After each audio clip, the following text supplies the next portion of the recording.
identificação duvidosa da obra. Mas a poesia inexplicável da Sem mesmo entoada a última antiga, um tom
Olá, pessoal. Bem, hoje nós vamos ver mais um assunto importante dentro da literatura brasileira. Vamos falar, então, sobre o pós-modernismo, a literatura contemporânea brasileira em prosa. Nós vamos tecer algumas reflexões no que dizem respeito, por exemplo, às questões sociopolítico-econômicas do Brasil daquela época, principalmente no que diz respeito a 1945 e como o mundo se posiciona após a Segunda Guerra Mundial. Vocês devem ter visto no início da nossa aula que algumas imagens representam bem aquele momento. Nós temos, por exemplo, 1945 como sendo o ano ápice do final da Segunda Guerra Mundial, ou seja, o ano em que, após a explosão da bomba atômica nas cidades de Hiroshima e Nagasaki, o que nós vamos observar é que o momento é extremamente conturbado. O final da Segunda Guerra Mundial vai trazer à tona, então, momentos de desassossego, de uma reflexão mais profunda daquilo que realmente estava passando na alma humana. Bem, a explosão da bomba faz com que o mundo também exploda com ela. E aí, na verdade, o que nós vamos ter é uma palavra, um conceito expresso por meio de uma palavra chamada fragmentação. Bem, interessante a gente perceber o seguinte, que com a explosão da bomba em Hiroshima e Nagasaki, é lógico que, cruamente, nós podemos imaginar que os corpos foram fragmentados. Bem, essa transfiguração da realidade no contexto artístico também vai ser representada por meio da fragmentação. Ou seja, o que nós vamos ver é no contexto pós-moderno, toda uma abordagem extremada no que diz respeito a personificação da dor, personificação de alguns aspectos mais crus da realidade universal, mas principalmente de questões que realmente trabalham a essência humana de uma forma mais abrangente, de uma forma mais comprometida com o que nós chamamos de verificação daquilo que está se passando dentro da alma humana. Bem, para que a gente possa trabalhar então essa questão, nós vamos ver como os escritores brasileiros, escritores em prosa, ou seja, os prosadores brasileiros, se posicionam no que diz respeito aos aspectos sociopolítico-econômicos da época. Não se esqueçam de que nós estamos em 1945, e aí nós temos toda uma cronologia a seguir. Nós temos toda uma abordagem a fazer. Por quê? Porque, afinal de contas, o que nós vamos presenciar daí em diante, são questões que realmente condizem com a preocupação entre política e sociedade. Contexto histórico do Brasil em 1945. Bem, então, como é que a gente vai observar a relação entre esses escritores, entre esses prosadores e aquilo tudo que estava acontecendo na abordagem sociopolítica e econômica do país? É importante a gente ressaltar o seguinte, tá? Antes de mais nada, é importante nós lembrarmos que prosa, quando a gente fala aqui em prosadores, a gente está falando em prosa, nós estamos falando em 3 manifestações literárias básicas. Estamos falando no romance, no conto e na crônica, ok? Bem, é lógico que existem outras formas de abordagens textuais em prosa, mas são essas 3 as principais no que diz respeito à questão literária propriamente dita. Em 1945, no Brasil, nós vamos ver a eleição de Dutra. E, além dessa, vindo com a eleição de Dutra, nós temos a promulgação de uma nova Constituição. Nós temos também a cassação do Partido Comunista Brasileiro, ou seja, nós temos toda uma proposta ditatorial sendo instaurada após o final da Segunda Guerra Mundial. Bem, é importante a gente frisar que, com essa nova abordagem política, a gente também vai ter um perfil nacional bastante diferente daquilo com o qual a gente estava acostumado a ver.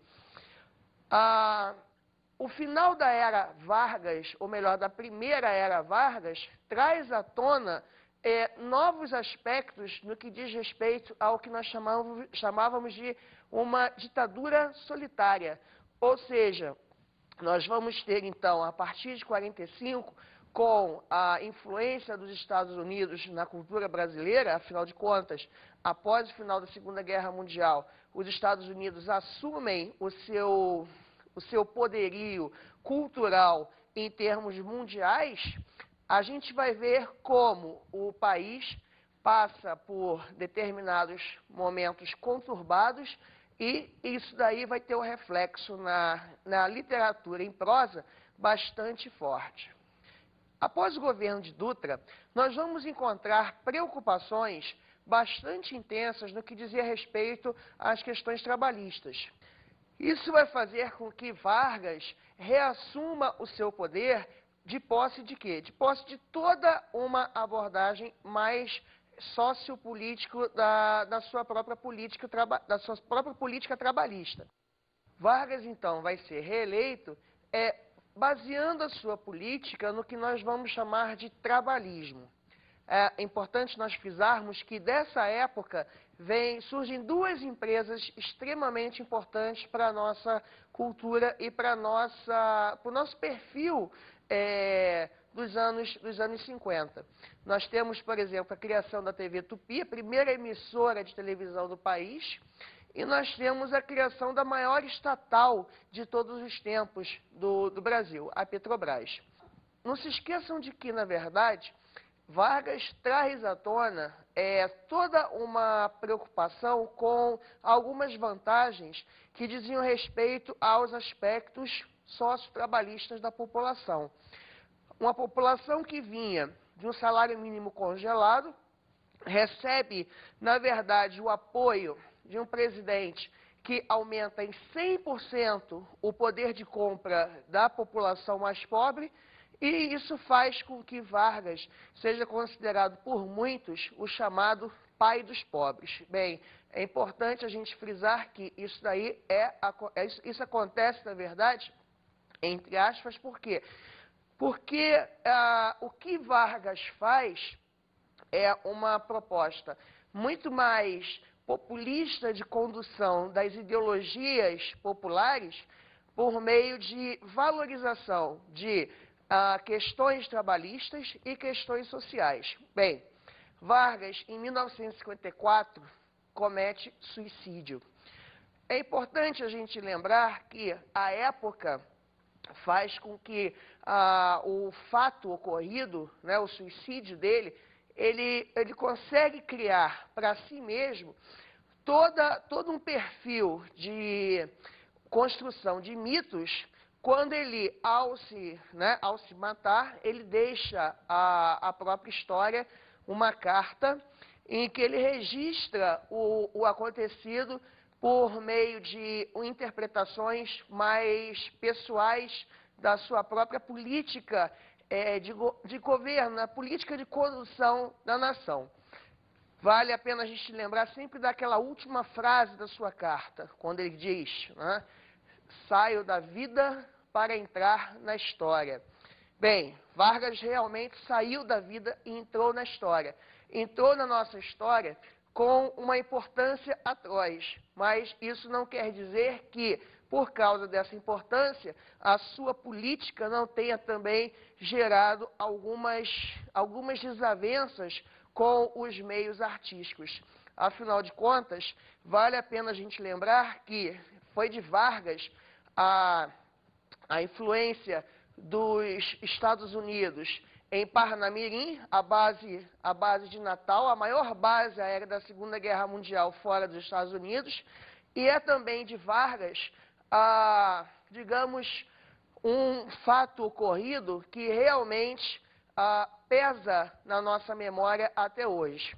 Foi Vargas que teria mandado para a Europa, teria mandado para Hitler, Olga Benário Prestes, a esposa de Luiz Carlos Prestes, como, digamos, alguns historiadores dizem, como um presente para Hitler. É lógico que isso daí faz com que a nossa própria imagem fique maculada por determinadas ações.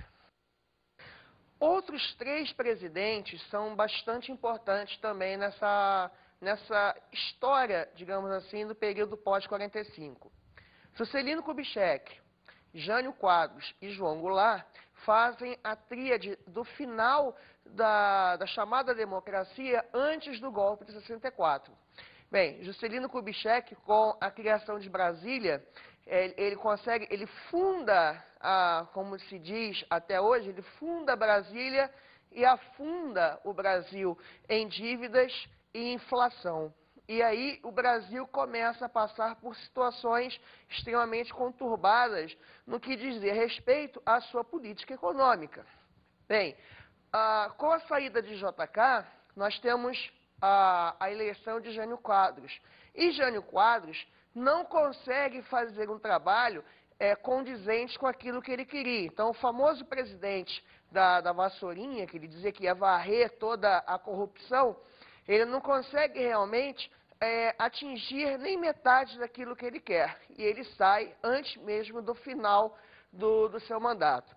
João Goulart assume, mas um presidente extremamente fraco no que dizia respeito à sua abordagem política, não consegue realmente se manter à frente do país, e a população que estava insatisfeita com as questões econômicas pede, então, a intervenção militar naquele governo.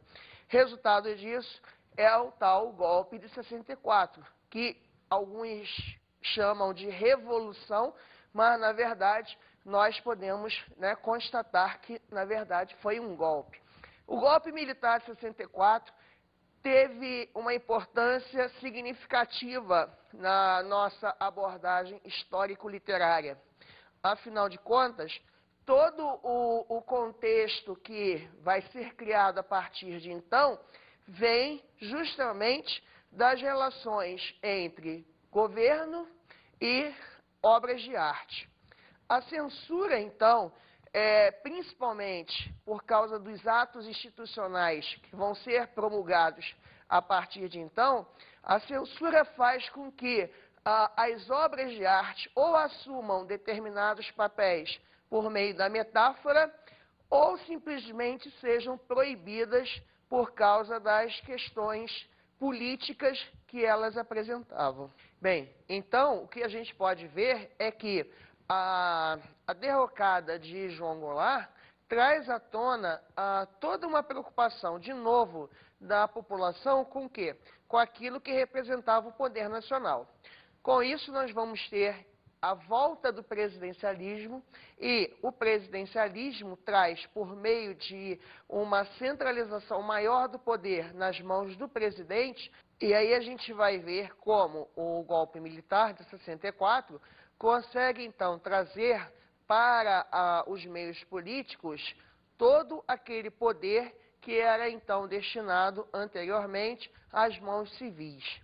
Bem, é importante a gente perceber que justamente por causa dessas questões ligadas à ditadura e à censura, nós vamos ter algumas das obras de arte mais consistentes da nossa história literária. Afinal de contas, quanto mais nós vivemos momentos de crise, mais os autores precisam pensar as questões sociais para que eles possam realmente retratá-las nas obras de arte. Por causa disso, o momento vai ser um momento extremamente importante, extremamente fértil na nossa cultura.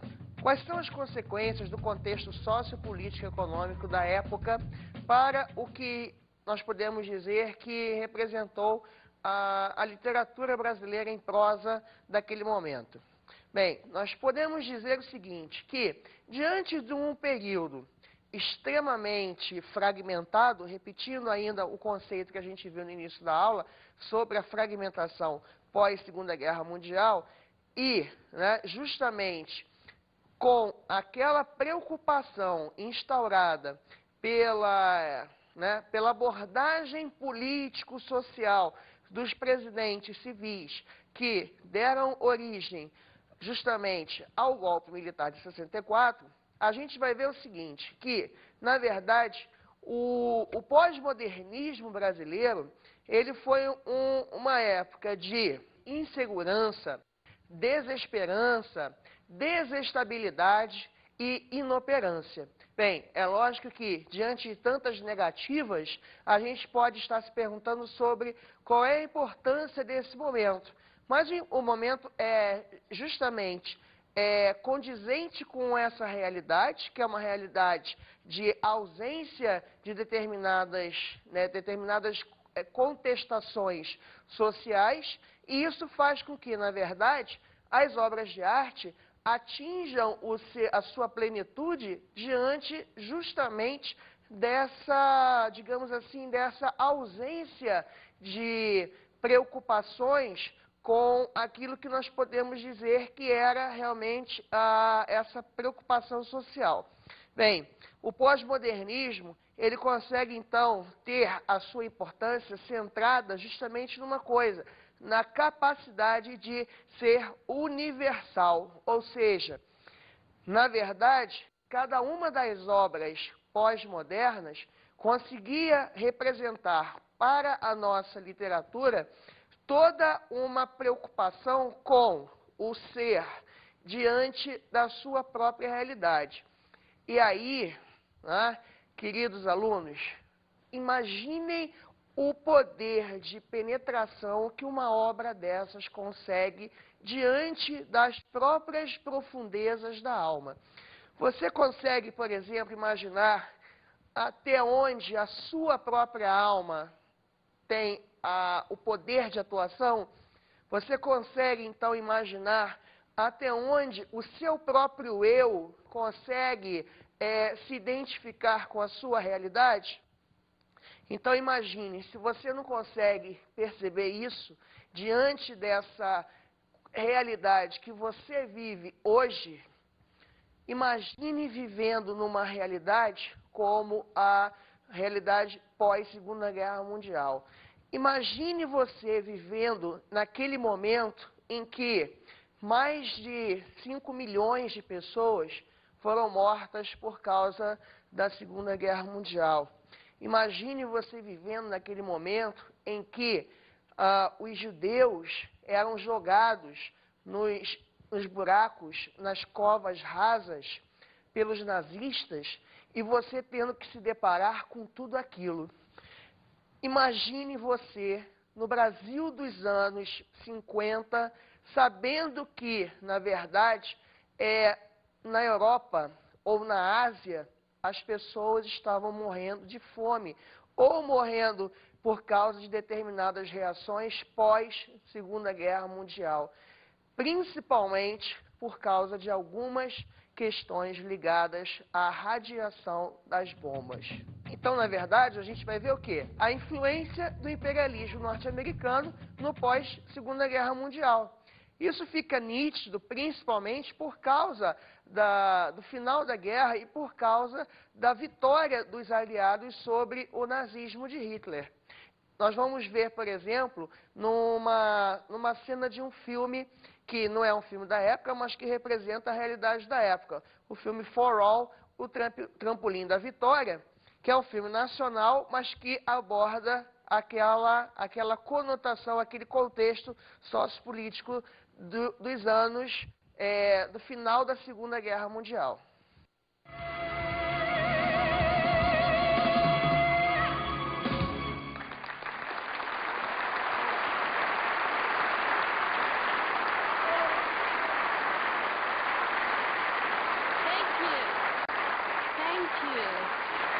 Quiet, please. Thank you. I'm gonna tell you a little story of mine. I was down and lonely. One day, I got a letter from Natal. This letter brought joy back into my life. So, I asked my agent to book a show at the base.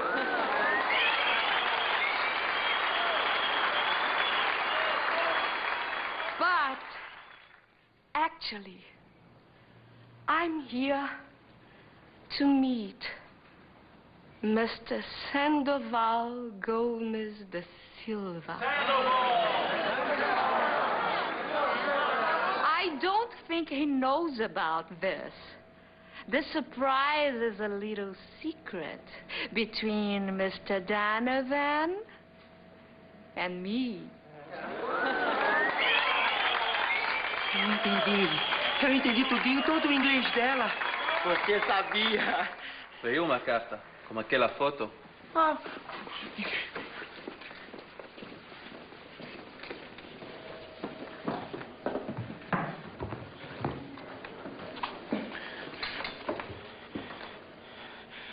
How can I explain to you what I'm feeling now? I'm speaking English. Menino, destrambelou, desentupiu, destravou. Is this a dream or a miracle?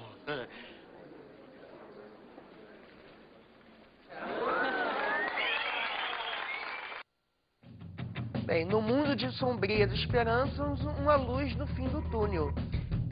Você pode estar se perguntando assim, bem, no momento de fragmentação, no momento de tanta morte, no momento de tanta destruição, em que a bomba de Hiroshima e Nagasaki representa aquela realidade, o que a literatura poderia estar representando?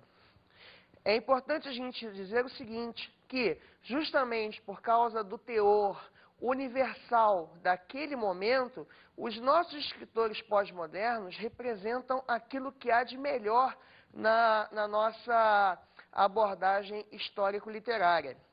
É importante a gente frisar que a importância deles vai muito além daquilo que realmente nós podemos representar. Afinal de contas, nós estamos falando de pessoas que não tinham mais o que nós dizemos como sendo o limite de um país.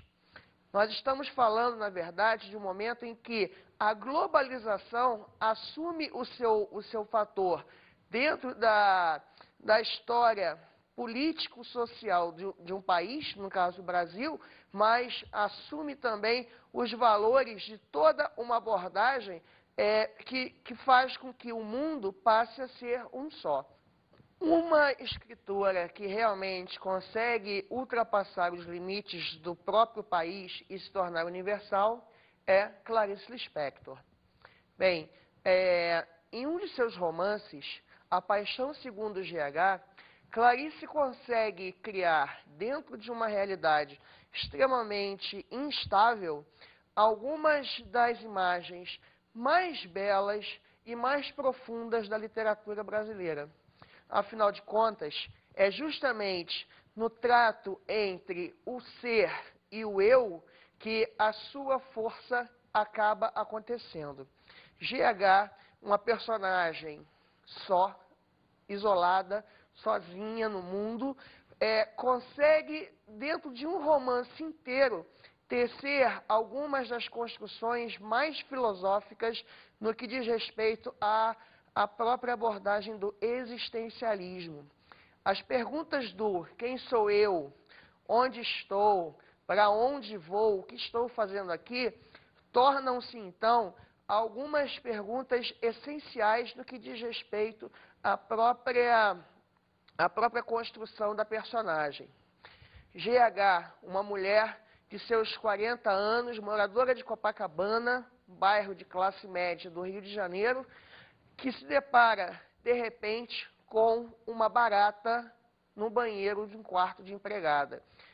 Essa luta com o eu acaba se transformando num grande processo de construção e de reflexão da própria alma. Vamos observar, por exemplo, como a personagem se coloca diante da própria narrativa de uma maneira metalinguística, mas que condiz com as preocupações universais do movimento chamado pós-modernismo.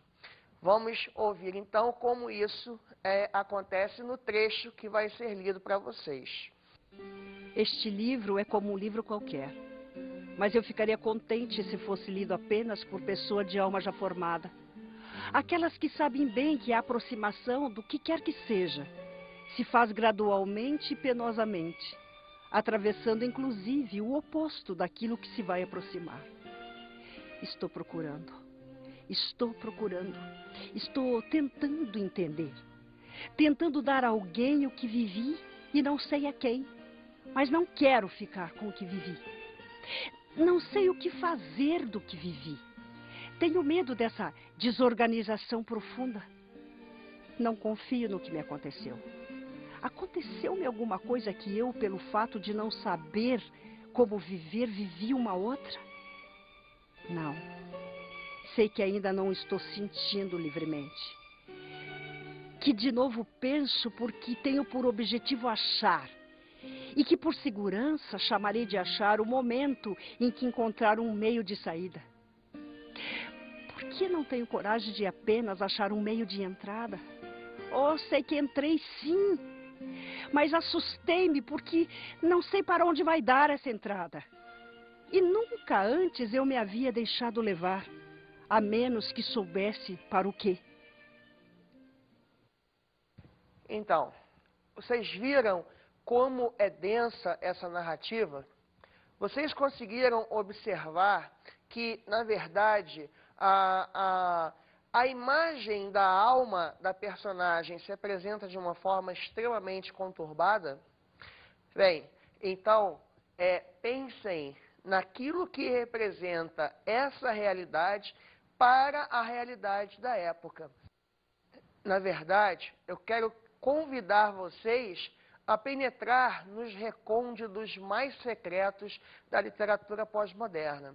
Eu quero que vocês consigam, por meio desse exercício de decifrar as imagens construídas naqueles textos tão cheios de reflexão, eu quero que vocês criem esse exercício de revelar a própria alma. Ou seja, eu quero que vocês passem por meio da literatura, passem a se revelar. Bem, é importante a gente lembrar que Clarice Lispector é uma autora extremamente intimista. É uma autora que realmente trabalha com essa percepção. Mas outros autores também vão aparecer nesse momento. Nós vamos lembrar também, por exemplo, de Dalton Trevisan, o Vampiro de Curitiba. Vamos lembrar de Rubem Fonseca e sua narrativa policial. Lígia Fagundes Telles e o psicologismo das suas personagens. E vamos lembrar do Papa João Guimarães Rosa. Bem, para esse nós precisamos abrir capítulos especiais na literatura brasileira.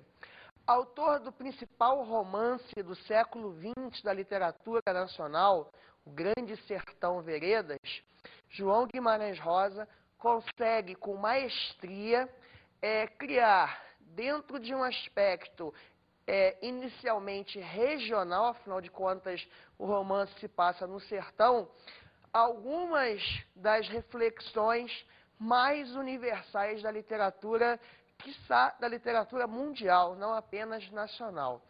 Bem, pensa, por exemplo, no título da obra, O Grande Sertão Veredas. O Grande Sertão Veredas. Se você desmembrar, e aí lembra daquela palavrinha inicial que a gente trabalhou no nosso conceito literário de fragmentação? Se você pensar, por exemplo, de forma fragmentada na questão do título da obra, Grande Sertão Veredas, escreva no seu caderno o título e você vai ver o seguinte: se você separar a palavra sertão, o que que você vai observar? Que você vai ter dois pedaços de duas palavras diferentes. E aí você vai criar o seguinte: o grande sertão veredas. Veredas são caminhos. E aí o grande ser, ele se torna um ser repleto de caminhos, como você. Eu quero que você também consiga, por meio do exercício de decifrar a literatura, eu quero que você também consiga ser uma pessoa que busque caminhos. Buscar os caminhos da universalização do ser, da universalização do eu. Buscar caminhos que representem uma percepção de que você está diante de uma realidade mundial, globalizada, de uma transfiguração que realmente consiga condizer com uma realidade mais voltada para quê? Para os aspectos da contemporaneidade. Bem, eu quero que você veja isso. Mas eu não quero que você também consiga, por meio disso, não deixar que os seus sonhos morram. Eu quero que você não permita que, na verdade, os seus sonhos se deixem levar pelas corredeiras, se deixem levar pelo vento, como a gente presencia, por exemplo, na morte dos sonhos mais intimistas da personagem Macabeia. Na Hora da Estrela, o romance de Clarice Lispector, nós vamos ver que a morte da personagem faz com que, na verdade, toda aquela essência da alma também represente a própria morte do ser. O que nós não queremos é que você não consiga mais ministrar determinados processos de transformação por causa dos enfrentamentos, das dificuldades do dia a dia. Veja agora, então, como a gente se depara com a cena final do romance A Hora da Estrela. Veja a morte de Macabeia e encare a realidade de uma outra forma.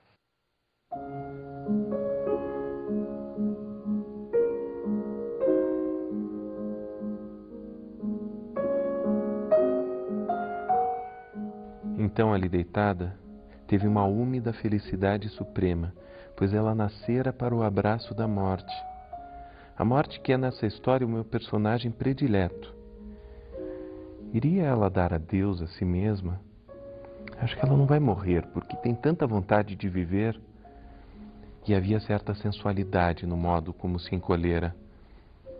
Ou é porque a pré-morte se parece com a intensa ânsia sensual? É que o rosto dela lembrava um esgar de desejo. As coisas são sempre vésperas. E se ela não morre agora, está como nós na véspera de morrer. Perdoai-me lembrar-vos, porque quanto a mim eu não me perdoo a clarividência.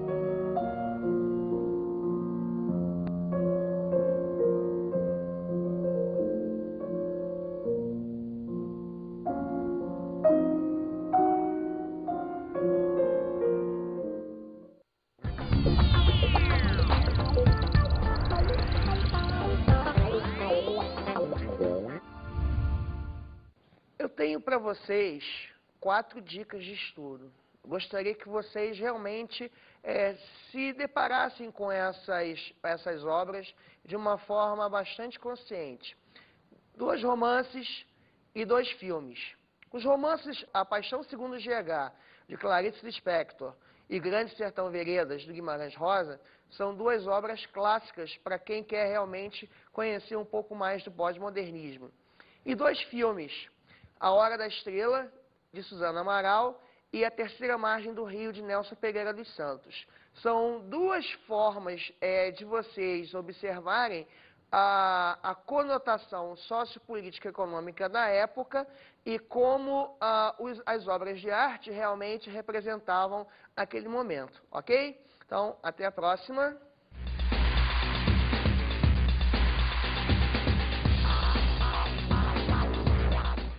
Nesta aula estudamos o pós-modernismo e literatura contemporânea brasileira em prosa. Nós estudamos a literatura brasileira no pós-modernismo em prosa. Ou seja, nós trabalhamos o contexto sociopolítico econômico do Brasil nos anos 40, principalmente no que diz respeito ao final da Segunda Guerra Mundial.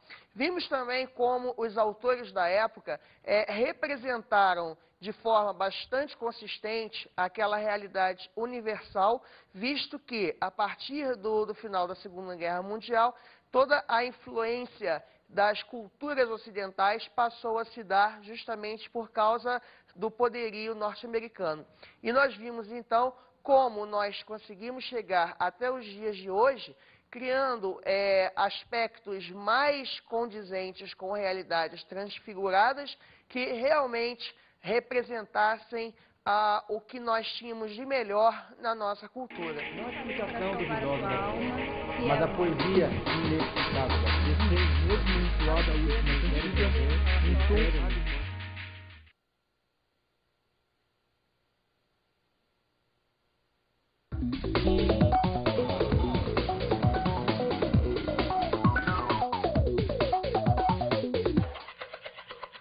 Bem, professor, o que eu poderia falar para você sobre o estudo do pós-modernismo? Visto que é um momento extremamente difícil de abordagem com os jovens alunos. Bem, em primeiro lugar, não tenha medo de se deparar com as obras pós-modernas. Não tenha medo de decifrar as obras pós-modernas. Não tenha medo de criar contextos universais para as obras pós-modernas. Consiga mostrar para os seus alunos, e aí trabalhe com outras linguagens, visto que o pós-modernismo está sempre aberto a múltiplas linguagens, consiga trabalhar com os seus alunos toda uma pesquisa de interpretações por meio de literatura, música, cinema, teatro, obras de arte, no que diz respeito à pintura, escultura, gravuras. Leve os seus alunos aos museus e trabalhe com eles a relação entre a obra e a sociedade. Eu tenho certeza que assim a sua aula vai se tornar mais dinâmica e os seus alunos vão gostar muito mais de decifrar os textos literários, ok? Não a explicação duvidosa da ciência, mas a poesia inexplicável da ciência, mesmo vinculada à última antiga, em tom.